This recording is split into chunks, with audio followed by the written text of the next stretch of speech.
इंडी special में आपका स्वागत है। मैं हूं मनोज सैनी और आज का मुद्दा है टीम शिवराज और चुनौती। मध्य प्रदेश में आज मंत्रिमंडल का गठन हो गया है, लेकिन गठन के साथ ही चर्चा इस बात पर भी हो रही है कि अब चुनौतियां सामने क्या है। फिलहाल 5 मंत्रियों ने शपथ ली है और शपथ के तत्काल बाद कैबिनेट की बैठक भी हुई है और कैबिनेट की बैठक में कई मुद्दों पर चर्चा हुई है और चर्चा के उपरांत यह भी साफ हो चला है कि अब आगे की जो चुनौतियां हैं उसका सामना हम कैसे करें। शिवराज जब राजभवन में शपथ ले रहे थे तमाम सारे मंत्री, उस वक्त मुख्यमंत्री शिवराज सिंह चौहान भी साथ मौजूद थे और आज जो 29 दिनों से लगातार अकेले मैदान में थे, आज उनको एक टीम मिल गई, 5 लोगों की टीम, जिसमें नरोत्तम मिश्रा, कमल पटेल, मीना सिंह और साथ ही सिंधिया से जुड़े समर्थक तुलसी सिलावट, गोविंद राजपूत, 5 मंत्रियों ने शपथ ले ली। शपथ के बाद अब सिलसिला शुरू हो चला है कि आगे क्या करना है। सबसे बड़ा मुद्दा इस समय कोरोना है और कोरोना को लेकर जो बैठक हुई है उसमें भी इसी बात की तरफ इशारा किया गया है कि हम सबको मिलकर इसका सामना करना है। अभी ताजा जो खबर है उसके मुताबिक ये कहा जा सकता है कि मंत्रियों को अलग अलग संभाग की जिम्मेदारियां दी जा रही है। एक एक मंत्री के पास 2-2 संभाग होंगे, लेकिन वहां जाकर इन चुनौतियों का सामना कैसे करेंगे ये देखना अब दिलचस्प होगा। चलिए चलते हैं, इसी बात पर देखते हैं मंत्रियों ने जो शपथ ली है, पहले वो देख लेते हैं। शपथ लेता हूं कि मैं विधि द्वारा स्थापित भारत के संविधान के प्रति सच्ची श्रद्धा और निष्ठा रखूंगा। मैं भारत की प्रभुता और अखंडता अक्षुण्ण रखूंगा। मैं मध्य प्रदेश राज्य के मंत्री के रूप में अपने कर्तव्यों का श्रद्धापूर्वक और शुद्ध अंतःकरण से निर्वहन करूंगा तथा मैं भय या पक्षपात, अनुराग या द्वेष के बिना सभी प्रकार के लोगों के प्रति संविधान और विधि के अनुसार न्याय करूंगा। ईश्वर की शपथ लेता हूं कि मैं विधि द्वारा स्थापित भारत के संविधान के प्रति सच्ची श्रद्धा और निष्ठा रखूंगा। मैं भारत की प्रभुता और अखंडता अक्षुण्ण रखूंगा। मैं मध्य प्रदेश राज्य के मंत्री के रूप में अपने कर्तव्यों का श्रद्धापूर्वक शुद्ध अंतःकरण से निर्वहन करूंगा तथा मैं भय या पक्षपात, अनुराग या द्वेष के बिना सभी प्रकार के लोगों के प्रति संविधान और विधि के अनुसार न्याय करूंगा।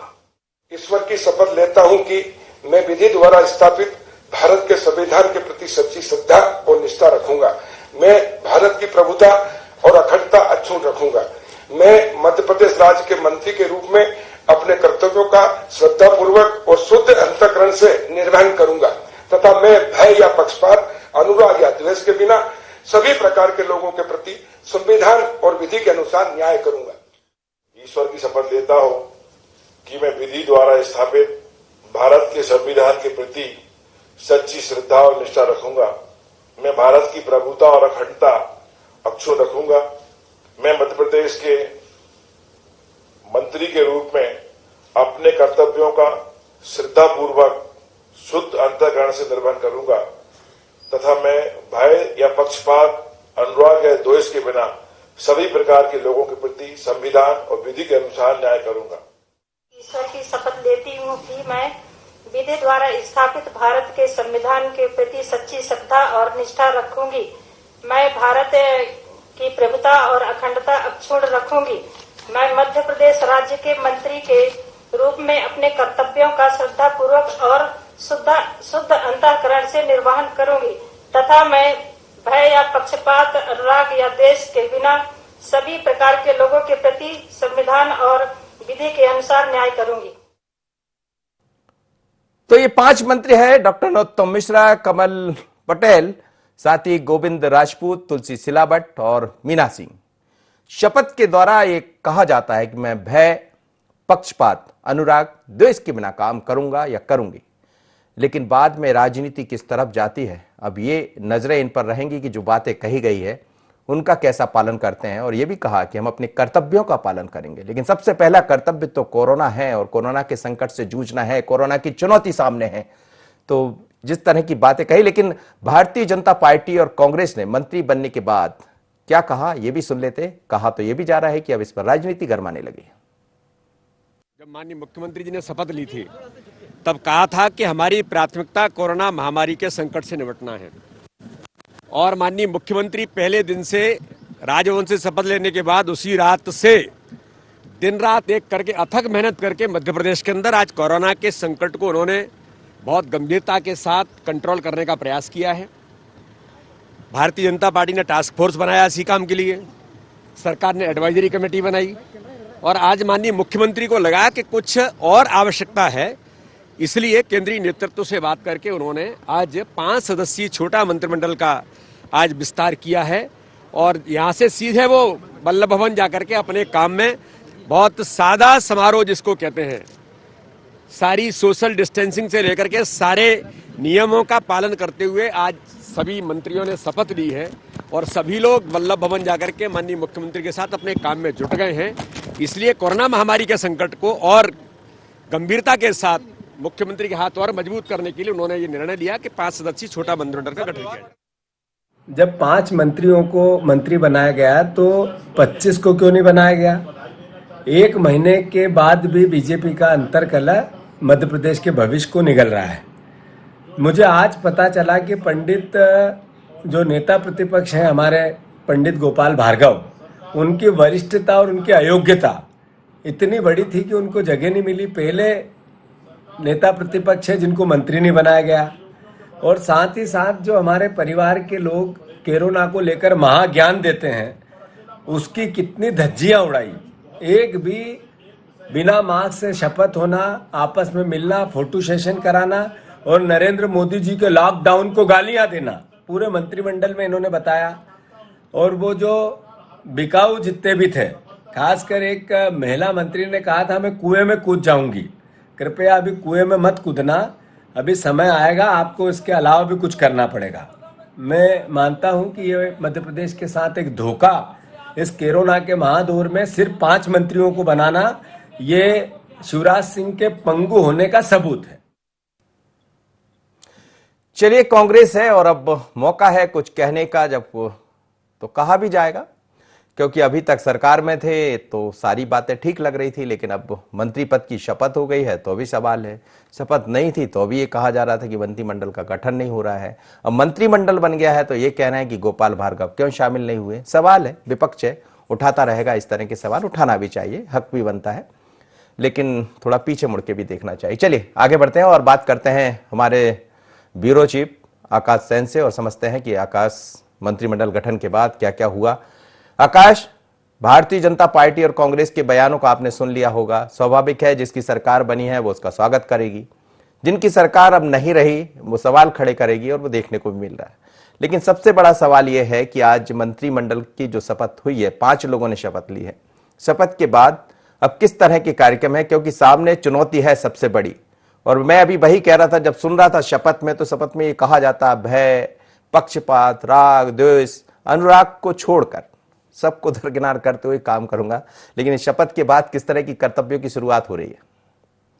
जी बिल्कुल मनोज जी, मैं अपनी बात यहीं से शुरुआत करूंगा कि जिस तरीके से लंबे समय से बात की जा रही थी कि मंत्रिमंडल विस्तार क्यों नहीं हो रहा है, लेकिन जिस तरीके से मंत्रिमंडल विस्तार हुआ, शिवराज की टीम में 5 नए सदस्य जुड़े हैं और जिस तरीके से चाहे हम डॉक्टर नरोत्तम मिश्रा की बात करें, कमल पटेल की बात करें, मीना सिंह की बात करें या ज्योतिरादित्य सिंधिया समर्थक जो 2 सदस्य शामिल किए गए, गोविंद सिंह राजपूत और तुलसी सिलावट, ये दोनों, इन 5 की टीम जो है अब शिवराज टीम के नाम से जानी जाएगी। लेकिन बड़ी बात यह है कि जो जातिगत समीकरण अगर आप देखें तो सभी जातियों का इन 5 टीम मेंबर्स में जो है सभी जातियों का खास तौर पर जातिगत वर्गीकरण का खास तौर पर ध्यान रखा गया है। लेकिन अगर अब की हम बात करें तो यहां पर सीधे तौर पर जातिगत समीकरण तो साध लिए, लेकिन अब यहां पर जो है सीधे तौर पर एक बड़ी चुनौती है कोरोना संकट से निपटने की, क्योंकि जिस तरीके से मध्य प्रदेश के इंदौर, उज्जैन समेत जो 26 जिले हैं वो लगातार कोरोना वहां पर फैल रहा है, लगातार कोरोना की रोकथाम के लिए सरकार प्रयास भी कर रही है और खुद मुख्यमंत्री शिवराज सिंह चौहान 23 मार्च के बाद लगातार इसको लेकर मैराथन बैठकें कर रहे थे, समीक्षा बैठकें रोजाना कर रहे थे और उनको भी जरूरत थी कि उनकी टीम में मेंबर्स हों। लेकिन अब इसका क्या एक्शन प्लान होगा, किस तरीके से यह एक्शन प्लान तैयार तैयार करने के बाद किस तरीके से उसका क्रियान्वयन किया जाएगा, ये काफी महत्वपूर्ण है। और यही चुनौती अब जो है टीम शिवराज के सामने है, क्योंकि मंत्रिमंडल की पहली बैठक जो है मंत्रालय में संपन्न हो चुकी है और उसमें भी जो है कोरोना को लेकर जो है विचार विमर्श किया गया है। चर्चा की गई है कि किस तरीके से खास तौर पर जो इंदौर और भोपाल है, जो लगातार कोरोना के मामले जहां पर बढ़ रहे हैं, और इंदौर जिस तरीके से हॉटस्पॉट के रूप में निकलकर सामने आया, रेड जोन में तब्दील हो चुका है और लगातार वहां पर मरीजों की जो संख्या है कोरोना पॉजिटिव मरीजों की वो बढ़ रही है। तो ऐसे में अब सरकार का क्या दृष्टिकोण रहता है, जो टीम शिवराज है वो किस तरीके से काम करती है, क्योंकि कई सारे सीनियर लोगों को भी इसमें मौका दिया गया है। चाहे हम डॉक्टर नरोत्तम मिश्रा की बात करें, लगातार जो है बीजेपी के वरिष्ठ विधायक है, कई बार मंत्री रह चुके हैं, 12 से ज्यादा विभाग उनके पास रह चुके हैं, जो साफ तौर पर बताता है कि उनके पास अनुभव काफी है। इसके अलावा अगर हम बात करें कमल पटेल की, तो कमल पटेल भी जो है 5 बार के विधायक हैं, इसके पहले भी जो है वो स्वास्थ्य मंत्री भी रह चुके हैं। तो अनुभव तो है, लेकिन किस तरीके से टीम शिवराज काम करेगी ये एक बड़ी बात है। आज जो बैठक हुई है आकाश, बैठक में क्या हुआ, क्या किस तरह के निर्देश उसमें दिए गए, क्या कोई निर्णय लिए गए हैं, उसके बारे में बताइए। जी बिल्कुल मनोज जी, अगर हम बैठक की बात करें तो बैठक में कोरोना को लेकर ही जो है चर्चा की गई है, क्योंकि 1500 से ज्यादा मरीज जो है मध्य प्रदेश में कोरोना के मिले हैं। तो इसको लेकर सरकार की क्या स्ट्रेटेजी है और अभी तक क्या घटनाक्रम रहा है, इसको सीधे तौर पर मुख्यमंत्री शिवराज सिंह चौहान ने अपने मंत्रिमंडल के सदस्यों को बताया है और आगे का एक्शन प्लान भी बताया है, क्योंकि अधिकारियों की एक टीम भी जो है उनके साथ भी जो है मंत्रिमंडल के सदस्यों की चर्चा हुई थी। तो कोरोना की वास्तविक स्थिति क्या थी और अब किस तरीके से काम करना है, क्योंकि एक टीम दिल्ली से जो है इंदौर के लिए खास तौर पर आ चुकी है और इंदौर और भोपाल संभाग के लिए अलग से जो है तैयारी जो है मंत्री करेंगे और इसकी जिम्मेदारी जो है जल्दी जो है सभी मंत्रियों को संभागवार दिए जाने की बात भी जो है निकल कर आ रही है और इसको लेकर भी जो है कैबिनेट में चर्चा की गई है। ठीक है आकाश, आप बने रहे मेरे साथ। रजनीश अग्रवाल जी जुड़े मेरे साथ, भारतीय जनता पार्टी के प्रवक्ता हैं। रजनीश जी, बधाई आपको, आपके 5 मंत्रियों ने आज शपथ ले ली, लेकिन अभी बैठक भी हुई है और किस तरह की शुरुआत है। कांग्रेस तो फिर से तमाम तरह के सवाल खड़े करने लगी, गोपाल भार्गव को नहीं बुलाया, सीनियर नेता थे उनको शपथ नहीं दिलाई, और वही है, खैर विपक्ष में है तो इस तरह के सवाल खड़े होते रहेंगे। लेकिन अब क्या चुनौतियां देख रहे हैं ऐसे दौर में? मंत्रिमंडल का गठन हुआ, 5 मंत्री सही, लेकिन ऐसे दौर में है जब कोरोना का संकट है, जगह जगह से खबरें आ रही, 2 टीआई दम तोड़ चुके हैं कोरोना के सामने, ऐसे तमाम तरह के अफसर हैं, बाकी लोग हैं, क्या चुनौतियां देख रहे हैं मंत्रियों के लिए? देखिए, मंत्रिमंडल के सदस्य मध्य प्रदेश सरकार के हैं, तो पूरे मध्य प्रदेश के लिए मंत्रिमंडल है, केवल भारतीय जनता पार्टी के लिए नहीं। और क्योंकि उनकी जिम्मेवारी भी 7.5 करोड़ जनता की है, केवल भाजपा की नहीं, तो इसलिए ये मंत्रिमंडल भाजपा के लिए नहीं, पूरे मध्य प्रदेश के लिए है। कांग्रेस के जहां तक बात आप कह रहे हैं, उनके मर्जी, जो सवाल खड़ा करना चाहें, पर भारतीय जनता पार्टी के नेताओं में कहीं कोई सवाल नहीं, कहीं कोई बेचैनी नहीं, कहीं किसी प्रकार की नाराजगी नहीं। इनके अंदर अपने मन में ही नाराजगी है, सदा असंतुष्ट रहने वाले लोग हैं, इसलिए अपने ही मन से सवाल खड़ा कर रहे हैं, अपने ही मन से आरोप लगा रहे हैं, अपने मन से तमाम प्रकार का वितंडा। जबकि भारतीय जनता पार्टी में एक आधी लाइन का भी किसी ने नकारात्मक बयान नहीं दिया मंत्रिमंडल के गठन को लेकर। चुनौती वही है कि जो प्रोटोकॉल्स, गाइडलाइन कोविड-19 को लेकर है, उसका पालन सुनिश्चित हो, हर एक तक जो निर्देश हैं वो जारी किए गए हैं, उनका पालन सुनिश्चित हो। जो संकट बड़ा है, जिस तेजी के साथ में पिछली कांग्रेस की सरकार के कारण जो खामियाजा भुगतना पड़ रहा है, वो तेजी से सुधारने की कोशिश पिछले दिनों में हुई है और उसमें तत्परता लाई जाए। गरीबों के लिए जो योजनाएं चलाई गई हैं, उनको मुख्यमंत्री गरीब कल्याण योजना के माध्यम से वो लाभ मिलना शुरू हुआ है। अगर कोई रूटा छूटा है तो उसको भी चिंता की जाए। ये सब 5 मंत्री मिलकर करेंगे और निश्चित तौर पर इसका लाभ होगा। वैसे भी जनप्रतिनिधियों से जुड़कर मुख्यमंत्री शिवराज सिंह चौहान जी लगातार संवाद ऑडियो कॉन्फ्रेंस से कर ही रहे थे, लेकिन और उसमें तत्परता आएगी, तेजी आएगी और उसकी मॉनिटरिंग बढ़ेगी। ठीक है, भूपेंद्र गुप्ता जी जुड़े मेरे साथ। भूपेंद्र जी, 5 मंत्रियों ने शपथ ले लिया है, लेकिन शपथ लेते के साथ ही कांग्रेस के निशाने पर आ गई है भारतीय जनता पार्टी और मंत्री, चाहे जीतू पटवारी जी हो, आपकी तरफ से भी एक बयान आया है। क्या ये माना जाए, पहले आप लोग कह रहे थे कि मंत्री पद की शपथ नहीं है, मंत्रियों की जरूरत है, अब मंत्री बन गए तो कह रहे हैं और मंत्रियों को लेना चाहिए था, गोपाल भार्गव को भी शपथ दिलाना चाहिए था, ऐसा क्यों?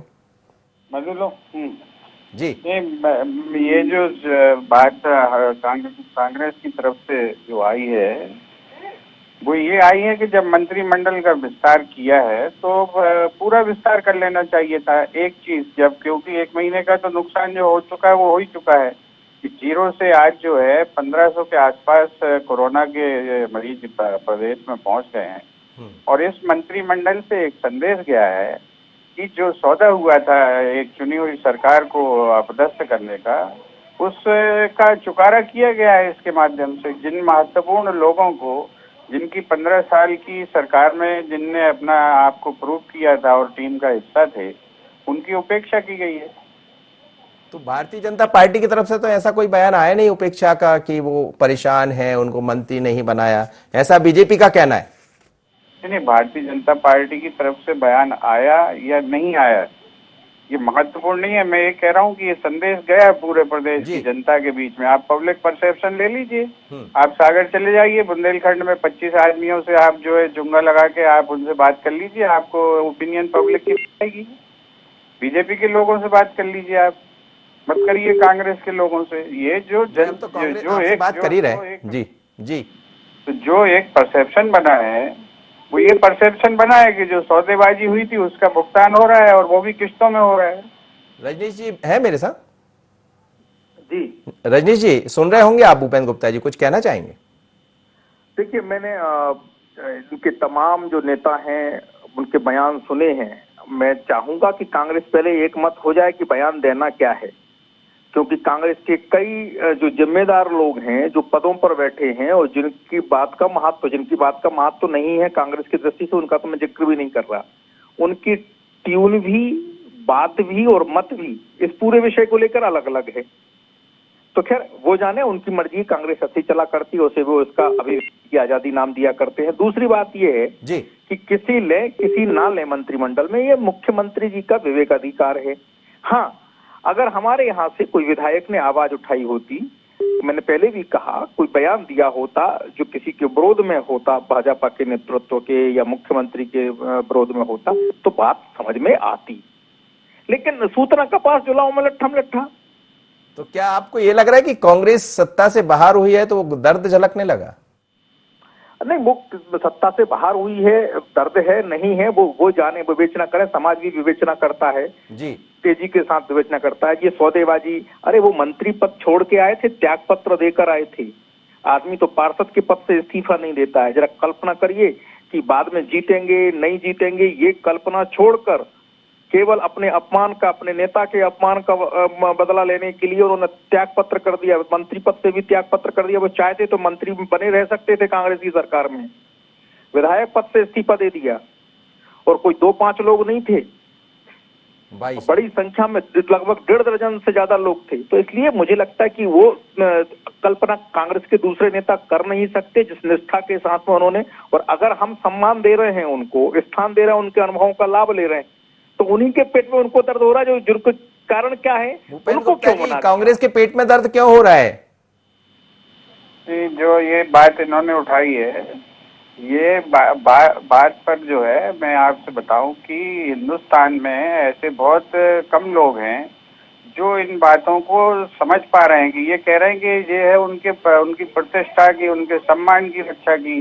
तो भारतीय जनता पार्टी में ये स्वयं श्री रजनीश जी अग्रवाल, मुझे नहीं मालूम कि इनकी बात का कोई अर्थ है इनकी पार्टी में या नहीं है। जैसा कि इन्होंने कहा कि पार्टियों में कई लोगों की बातों के अर्थ नहीं होते, तो ये तो खुद ही जो है कविता सुना के सुभद्रा देवी चौहान की सम्मान किया करते थे उनका, और गद्दार कहते थे सिंधिया जी को। पहले भाषण में ही इनके जो है श्रीमान मुख्यमंत्री जी ने उन्हें विभीषण की संज्ञा दी और ये कह रहे हैं कि ये सम्मान दे रहे हैं ये। और ये इससे तो सम्मान और असम्मान की परिभाषा ही बदलनी पड़ेगी दुनिया में, देश में, कि किसी व्यक्ति को सम्मान देना और उसको जो है कविता गा के गद्दार कहना, ये दोनों सम्मान की बातें हैं। ये तो एक विषय हो गया जिससे हमें कोई लेना देना नहीं है कि ये थूकते हैं, चाटते हैं, पलटते हैं, गुलाटी खाते हैं, ये इनका विषय है। लेकिन हमारा कहना ये है कि आज जब ये बात स्थिति स्पष्ट है कि प्रदेश में 1500 के लगभग कोरोना से मरीज संक्रमित हैं और लगातार मौतें हो रही हैं। आज एक और पुलिस का जो है अधिकारी, उसकी मृत्यु हो गई है, डॉक्टर्स की मृत्यु हो रही है। तब अगर आप मंत्रिमंडल बना ही रहे थे, आपने उल्लंघन ही किया था लॉकडाउन का, तो पूरे मंत्रिमंडल का विस्तार कर लेती है। लॉकडाउन का उल्लंघन तो भूपेन जी, ये तो आप लोग भी कह रहे थे, कम से कम कुछ मंत्री तो बना दीजिए जो विभागों को संभाल पाए, कम से कम स्वास्थ्य विभाग मिल जाए, गृह मंत्रालय, ऐसे मंत्री तो बन जाए। अब 5 मंत्रियों की शपथ हो गई है, मंत्रालय भी विभक्त हो जाएगा, मिल जाएगा किसको, तो फिर इसमें क्या दिक्कत? नहीं, इसमें हमें कोई दिक्कत नहीं है। ये तो प्रदेश को अभी दिक्कत होगी, प्रदेश खुद बताएगा। अभी ये परिस्थितियों को अगर ये जो है सुधार पाते हैं, आपको आज जो काम है, आज कोरोना ने कदम रख लिए हैं ग्रामीण क्षेत्रों में, जहाँ पे इन्होंने खुद ही मरीज भेज दिए ट्रांसफर करके, तो उन क्षेत्रों में जो है क्या अभी आप समझते हैं कि ग्रामीण विकास विभाग को इसकी जरूरत नहीं पड़ेगी क्या? जो है अभी जो परिस्थितियां बन गई हैं, क्या अकेला जो है आप हेल्थ डिपार्टमेंट का एक मंत्री काम कर लेगा, या जो है ये चीजें आपस में जुड़ी हुई हैं? क्या आप कहना चाहेंगे? देखिए, पहली बात तो ये है कि कांग्रेस के नेताओं के जिनके बारे में मैंने कहा था जी कि उनका कोई बात में उनकी पार्टी में ही वजन है कि नहीं, क्योंकि वो पार्टी उनकी खुद की वजन नहीं देती। मेरा तो पार्टी का प्रवक्ता हूँ, इसलिए मेरी जो बात है वो भारतीय जनता पार्टी की है, और मीडिया भी समझता है और कांग्रेस ही समझती है। भूपेन जी समझते ना समझे, मुझे कोई इसकी दरकार नहीं है। दूसरी बात, थूकने चाटने जैसी बात, मैं तो ऐसी बातें बोलूंगा नहीं, लेकिन मैं जरूर चाहूंगा आईएनडी चैनल से और आईएनडी के दर्शकों से गूगल करें और इनके नेताओं के प्रवक्ताओं के बयान डालें मंत्रिमंडल के बारे में, शिवराज सिंह सरकार चौहान जी के मंत्रिमंडल के गठन के बारे में, कि आज के पहले इनके नेताओं के बयान क्या थे। जो मनोज जी आप इनसे पूछ रहे थे कि आप लोग कह रहे थे कुछ 4-5 डिपार्टमेंट के मंत्री तो बना दीजिए, और आज बयान क्या है। हालांकि मैं थूकने चाटने जैसे शब्द नहीं बोलूंगा जी, तो ये समझ में आ जाएगा कांग्रेस के चलते। आज एक मंत्रिमंडल का गठन हुआ है और वो काम करना शुरू कर दिया है, कैबिनेट की बैठक हुई है, उसके आउटकम के बारे में चर्चा हो। जो प्रोटोकॉल्स गाइडलाइन है कोविड-19 को लेकर, उनका पालन कितना हो रहा है, नहीं हो रहा, उस पर सवाल जवाब हो, उस पर सरकार को कटघरे में खड़ा किया जाए। बात समझ में आती है, इसको क्यों नहीं मनाया, उसको क्यों नहीं मनाया, ऐसा क्यों किया, वैसा क्यों नहीं किया, 6 क्यों मनाए, 25 क्यों नहीं मनाए, 2। अरे भाई, ये आपके उसका विषय अगर है तो आप करते रहिए, आपकी मर्जी। जी चलिए ठीक है। भूपेन जी सुन रहे होंगे आप, ये आप कर रहे हैं, वो कुछ नहीं कर रहे हैं, उनका ऐसा कहना है। नहीं, उन्हें सोचने दीजिए, ये उनका विषय है। ये अभी जब परिस्थितियों का निर्माण होगा, देखिए कोई बहुत दूर नाई कितने वाले अभी कल पता चल जाएंगे। आज जो प्रदेश के अंदर जो चुनौती है वो छोटी चुनौती थोड़ी है, और वो चुनौती का सामना जिस तरीके से भी ये करना चाहे, इन्होंने अपनी कोई नीति रणनीति बनाई होगी, वो सामने आएगी। आज आप प्रदेश में असफल हैं, आपके हाथ से जमीन खिसक गई है, इसीलिए तो केंद्र का दल आया यहाँ पर, इसीलिए तो रजनीश जी आपसे मेरा एक सवाल था। विवेक तनखा साहब ने भी एक ट्वीट किया और उन्होंने कहा कि कम से कम संविधान के तहत जो धारा, किसी धारा का भी उन्होंने जिक्र किया है, और उनका कम से कम 12 मंत्री होना चाहिए। कुछ कहेंगे आप? बिल्कुल बिल्कुल कहूंगा। मैं बहुत छोटा हूं उम्र में उनसे, अनुभव में भी छोटा हूं, वकील भी नहीं हूं, ना सुप्रीम कोर्ट में लड़ा हूं, ना हाई कोर्ट में लड़ा हूं, आज तक गया भी नहीं हूं अंदर जाके। मेरी आपके चैनल के माध्यम से चुनौती, एक बार वो और सोचने समझने और तमाम प्रकार के डिसीजन देख लें कि ये संवैधानिक तौर पर बाध्यता आज भी है या नहीं है, वरना फिर मैं उनको रेफरेंस दे दूंगा, उनको समझ में आ जाएगा जितना मुझे मेरा अध्ययन है उस दृष्टि से। ये केवल गुमराह करने की राजनीति करते हैं विवेक तनखा जी, जो राजनीति में तो आ गए हैं, चुनाव भी लड़ चुके हैं, सबसे ज्यादा वोटों से अभी तक के जबलपुर के रिकॉर्ड में हार भी चुके हैं। तो ना तो ये जनता की राजनीति कर पाते हैं, ना ही कानून की राजनीति कर पाते हैं। अब ये जिस रेफरेंस को लेकर आए हैं, उसके बाद में जो जजमेंट है उनको भी ये उल्लेख नहीं कर रहे हैं, या तो इनको जानकारी नहीं है, या ये बताना नहीं चाहते, केवल मीडिया में सोसेबाजी करना चाहते। चलिए, आप दोनों मेहमानों का जी दोनों मेहमानों का बहुत बहुत धन्यवाद। भूपेन गुप्ता जी मेरे साथ जुड़े, और साथ ही रजनीश जी। और ये एक सिलसिला है जो चलता रहेगा, क्योंकि राजनीति में यही होता है, शपथ नहीं ली तो उससे पहले सवाल उठाए जा रहे थे, अब शपथ ले ली है तो विपक्ष सवाल उठाएगा।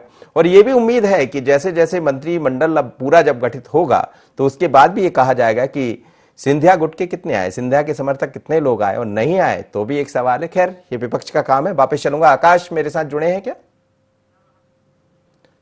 चलिए, आकाश मेरे ब्यूरो चीफ है, मैं उनसे भी बात करूंगा। लेकिन दोनों नेताओं का जिस तरह से कहना था सीधे तौर पर कि भारतीय जनता पार्टी का कहना है कि यदि विवेक तनखा साहब इस तरह का सवाल खड़ा कर रहे हैं तो हम उस सवाल का जवाब भी देने के लिए तत्पर हैं, दे देंगे। आकाश, राजनीति में ये होता है कि जब मंत्रिमंडल का गठन नहीं होता, पक्ष विपक्ष की नोकझोंक चलती रहती है, लेकिन ये ऐसा दौर है जब एकजुटता का परिचय देना हो, एक ऐसा दौर है जब चुनौती के साथ कोरोना का सामना करना है, लेकिन हम देख रहे हैं जब मंत्रिमंडल का गठन नहीं हुआ तो भी सवाल उठाए जा रहे थे, अब मंत्री बन गए हैं 5 तो भी सवाल उठाए जा रहे हैं। किस तरफ देख रहे हैं इस राजनीति को? जी बिल्कुल, निश्चित रूप से कोरोना के संकट काल में मध्य प्रदेश में राजनीति जरूर देखी जा रही है, लेकिन एक उम्मीद की किरण भी जो है मंत्रिमंडल विस्तार से जागी है मनोज जी की कहीं ना कहीं अब टीम शिवराज को जो है 5 हाथ मिल गए हैं और इसके माध्यम से जो है कोरोना संकट काल से मध्य प्रदेश को उबारने के लिए कई सारे सकारात्मक कदम भी होंगे। लेकिन विपक्ष को भी अब समझना होगा कि पहले विपक्ष मंत्रिमंडल विस्तार की बात कह रहा था और अब मंत्रिमंडल विस्तार हो चुका है, तो ऐसे में अब विपक्ष को जो है आगे आकर कोरोना के संकट काल में कोरोना की जो कमियां हैं मध्य प्रदेश में जिससे के कारण रोकथाम नहीं हो पा रही है, उसको लेकर अब जो है काम करने की जरूरत है। और विपक्ष यहाँ पर सरकार को मंत्रिमंडल पर सवाल ना उठाते हुए अब सरकार को घेरने का काम करे, मंत्रियों को घेरने का काम करे कि ये चीज यहाँ पर बेहतर तरीके से नहीं हो रही है, सोशल डिस्टेंसिंग का पालन नहीं हो रहा है या यहाँ पर रोकथाम नहीं हो रही, जिससे जो है कोरोना संकट काल से जो है मध्य प्रदेश को उबारा जा सके। चलिए, बिल्कुल आपने ठीक कहा और जरूरत इसी बात की है कि कैसे मध्य प्रदेश को कोरोना जैसे संकट से उभारा जाए। लगातार जो आंकड़े सामने आ रहे हैं वो चिंता बढ़ा रहे हैं, कोहराम मचा रहे हैं, क्योंकि इसमें 2 पुलिस अधिकारियों की जान जा चुकी है, 2 डॉक्टर्स की जान जा चुकी है और बाकी लोगों की यदि संख्या देख लें तो वो बहुत बड़ी संख्या है। और अब तो ये भी कहा जाने लगा कि लगातार इस संख्या में इजाफा हो रहा है। आप देखिए 2 दिन पहले तक हमने आशा की, कहीं उम्मीद बंधी थी, राहत मिली थी और ये महसूस कर रहे थे कि अब आने वाले दिनों में ये संख्या कम होगी, क्योंकि नेगेटिव काफी रिपोर्ट आई थी। पर फिर से मामला देख रहे हैं, आज ही भोपाल में एक बड़ा आंकड़ा देखने को मिला है, इंदौर में भी यही स्थितियां बनी है और इसीलिए केंद्र की एक टीम भी यहां पहुंची है। लेकिन अब उम्मीद मंत्रियों से है, 5 मंत्रियों ने शपथ ले ली है, मुख्यमंत्री अकेले नहीं है, उनकी टीम तैयार हो गई। पर यह टीम किस तरह आगे चलकर काम करेगी ये बैठक में देखने को मिला। पर क्या दिशा निर्देश और जारी होते इस पर हमारी निगाह बनी रहेगी। टीम शिवराज और चुनौती में इतना ही। मुझे दीजिए इजाजत, बने रहिए IND 24।